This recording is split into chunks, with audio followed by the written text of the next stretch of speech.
The point where Ezra jumped onto the Star Destroyer. Sabine lifted him up using the Force. He's on the Star Destroyer. Sabine then turns around and sees Ahsoka is in trouble. She's being overwhelmed with the Night Troopers and also Morgan Elsbeth.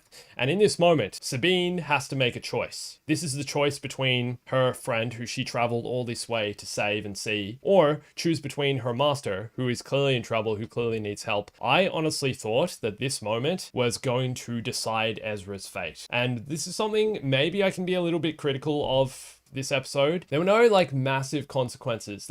No one has died apart from Morgan Elsbeth. There's no hero characters that have died, and Sabine still hasn't really paid for her actions of being selfish, coming to this galaxy to save Ezra, because now also Thrawn has returned. Thrawn is back to the main Star Wars galaxy. He's going to Dathomir. He's about to spread terror. But apart from like being stranded on Peridia, she hasn't really suffered for the decisions she made.